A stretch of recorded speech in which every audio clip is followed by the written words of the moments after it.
오늘은 LG전자 한번 이야기해 볼까요? 이것도 물린 사람들이 꽤 많아서 LG전자에 대한 분석도 요청을 하시더라고요. 저도 LG전자를 계속적으로 좀 주시하고 있습니다. 제가 산 건 아니지만 보시면 여기 실시간 종목 조회 순위라는 게 있거든요. 거기 순위권에 계속 들어가 있어요. 그러니까 이건 무슨 말이냐면 사람들이 이 종목을 많이 검색하면 여기 나오는 거예요. 그러니까 오늘 급등하는 거, 그리고 최근에 급등했던 거, 그리고 지금 또 급등하는 거, 이런 식으로 나오다가 이제 LG전자는 최근에 급등한 적도 없는데 계속 사람들 관심 안에 있다는 거죠. 그래서 15위 이렇게 기록하고 있습니다. 이게 이렇게 지금 반등도 별로 없는데 사람들이 검색한다는 건 정말 많은 사람들이 물렸다. 이것도 볼까요? 이거는 뭐냐면 보유한 사람들의 평단가와 그리고 얼만큼 계좌 수가 있는가를 보여주는 건데 꽤 많아요. 여기 보면 계좌 수만, 키움증권만 이런 거니까 거의 19만 명이 이 종목을 갖고 있다라고 볼 수 있고, 평균 매수가가 한 22만 원 이렇게 볼게요. 마이너스 16%라고 볼 수가 있습니다. 그러니까 대부분의 사람들이 손실을 봤다. 그리고 물을 타서 아마 이 정도 수치로 나오는 것 같아 보여요. 하지만 제가 봤을 때 현실적으로 이 위에서 산 사람들이 더 많다. 왜냐면 거래량이 여기서 많이 터졌거든요. 그럼 결론적으로 이게 올라올 수 있어? 라고 물어본다면, 여러분 주식이 올라오는데 뭐가 필요합니까? 이슈가 필요해요. 이슈는 이제 재료라고 또 볼 수가 있겠죠. 어떠한 명분으로 세력들이 올릴 수 있게 되냐, 또는 외국인들이 또는 개인들이 이걸 살만한 매력을 가지고 있냐. LG전자가 로봇으로 오른 부분이 있죠. 그리고 또 LG전자를 이미 뭐 검색해 보셨을 거예요, 물린 사람들. LG전자가 로봇 산업에 있어서 굉장히 힘을 쓰고 있습니다. 그러니까 주력 산업으로 키우려고 하는 거예요. 이런 방향성은 좋아요. 그리고 이것이 결국 결과로 반영될 가능성이 전 있다라고 생각해요. 근데 문제는 뭐냐면 지금 로봇주가 오르긴 하지만 이게 언제 매출로 잡힐 것이냐라는 걸 묻게 되는 거예요. 투자자들은 그걸 묻고 따지고 외국인들도 그걸 중요하게 봅니다. 제가 대략적으로 보니까 유의미한 매출이 2028년 이렇게 이야기를 하고 있어요. 그러니까 이제 뭔가 개발하고 있고 어떤 결과가 조금씩 나오고 있고, 그리고 이거를 이제 시장에 어떻게 매출로 이어질 것인가, 거기에 대한 고민을 하고 있는 부분이라고 생각을 합니다. 주력을 하는 건 맞지만 이 주력을 한다고 해서 무조건 다 돈을 버는 건 아니고, 기업 자체가 크기 때문에 공장도 개설을 하고 또 기술 개발도 계속하고 또 경쟁이라는 것도 하게 되잖아요. 이 경쟁사들과 맞춰서 실력을 키워야 되고, 이런 부분에 있어서 시간이 들 수밖에 없다. 요게 이제 현실적인 한계라고 볼 수가 있는 거고, 그 외에 이 종목에 대해서 좀 기대해 볼 수 있는 게 뭐냐면 그건 정부 육성이에요. 어쨌든 재료라는 건 큼지막한 뭔가 터져야 됩니다. 지금도 뭐 여러 종목들이 오르는데 삼성전자가 뭐 하겠다라고 하니까 로봇주가 올랐잖아요. LG전자는 그것과 상관은 사실 없는 거예요. 중소형 로봇 회사들이 이제 반영을 하는 거고, 그리고 얼마 전에 올랐던 그 본질이 뭡니까?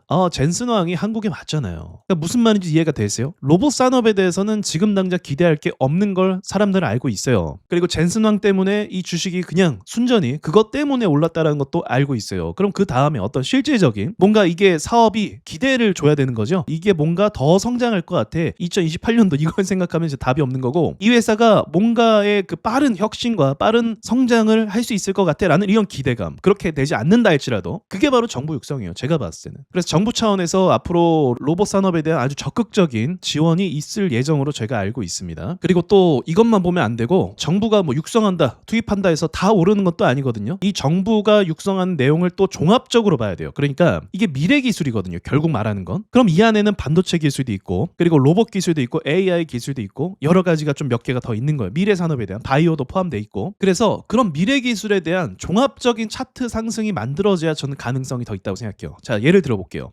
로봇 말고 어떤 AI 스타트 기업이 있어요. 그런데 이 AI 기업을 정부가 육성하겠다라고 하면서 이쪽으로 뭔가 지원이 들어가서 이 주식이 올라간다고 한번 생각해보죠. 그러면 공식이 형성되는 거예요. 뭐냐면 정부가 뭔가 지원 정책을 했을 때 그 산업에 관련된 종목이 올라갔어 라고 하는 이러한 흐름이 만들어져야 된다는 거죠. 그러니까 저는 이 안에서 로봇주가 그와 관련해서 오를 거라는 것에 대한 의심은 없어요. 그러니까 문제는 뭐냐면 어떤 종목이 오를 거냐, 어느 종목에 집중을 할 거냐, 또 세력들이 어느 종목을 끌어서 올릴 거냐, 이게 중요한 거예요. 그래서 이 부분에 대해서는 저는 의심은 없거든요. 올라갈 거다. 정부가 수많은 자금을 조성했고, 국민 성장 펀드라든지 또는 정책이라든지 이런 것들에 대해서 이전과 다르게 엄청난 지원이 살포가 될 것이기 때문에 이 흐름에 맞춰서 올라가야 되는 게 LG전자의 숙명이라고 볼 수가 있습니다. 그리고 앞에 물려있는 금액도 무시할 수가 없죠. 여기만 12조 정도 물린 것 같아요. 정확하게는 12조 6천억 이렇게 볼 수가 있습니다. 이게 말이 됩니까, 여러분? 12조라는 금액이 터지고 상한가 갈 때는 얼마였어요 또? 와, 와 6조 돈이 터졌습니다. 6조에다가 12조에다가 이게 말이 안 되는 수치거든요. 이게 환상적인 수치예요. 보통 어떤 종목이 크게 상한가를 간다 아무리 우량주라고 해도 제가 봤던 최고 수치가 2조였습니다. 근데 지금 시장은 수급이 워낙 많기 때문에 이런 말도 안 되는 수치들이 발생하고 있다. 이게 젠슨 황만으로 저 정도 돈이 몰린 거예요. 웃기죠 시장이라는 게. 아무튼 저만한 규모의 돈이 몰렸기 때문에 이 돈들이 다 청산당하고 털리고 그렇게 해야 세력들이 올려주고 싶을 거예요. 그러니까 세력들은 또 웃긴 게 앞에 있는 매물들이 어느 정도 정리가 돼야 본인들이 올리고 싶어 해요. 제가 생각한 시나리오는 LG전자가 지금 삼성전자 로봇 때문에 반등을 주고 올라가는 것에 대해서 좀 제한적인 부분이 있잖아요. 하지만 긍정적인 건 섹터가 반응하니까 약간 올라간 거 보이시죠? 그래서 이 섹터가 정부 정책에 의해서 올라간다면 그게 희망이 있다는 거고 그게 조만간이에요. 머지 않았습니다. 그래서 올해 안에 그런 흐름이 있을 거라고 예상을 할 수 있는 거고 올해 아니면 여기에 있는 물린 사람들도 어느 정도 정리가 될 수밖에 없을 거라고 생각이 들어요. 그리고 무엇보다 아까 사람들이 많이 보유한 그 계좌의 잔고가 22만 원 정도이기 때문에 22만 원을 세력들이 소화하려고 할 겁니다. 그래서 소화를 해주고 나서 그 다음에 올리는 그림 나오지 않을까. 그렇다면 필연적으로 당장 막 올라가고 그런 건 좀 힘들지 않을까. 제 생각은 그래요. 물론 당장 올라가면 좋겠죠. 이게 올라가려면 코스닥도 같이 올라가야 된다는 전제가 있거든요. 코스닥도 많이 밀렸기 때문에 올라갈 수 있는 힘이 저는 많이 남아있다고 생각을 해요. 그래서 22만 원까지는 빠른 시일 내에 소화도 가능할 것 같다. 근데 22만 원 소화하고 그 다음에 또 올라가려고 하는 그 숙제가 남았기 때문에 그건 시간이 좀 더 걸릴 건데 올해 말에 어떤 정책이나 그런 거에 의해서 반응이 오는지 보자. 그게 제가 봤을 땐 LG전자의 유일한 희망 같아 보여요. 로봇 산업으로 뭔가 드라마틱한 어떤 결과를 만들어내는 건 당장은 힘들다라고 볼 수가 있는 거죠. 자, 제 견해 참고하시고 투자에 도움 되셨으면 좋겠어요. 마칠게요.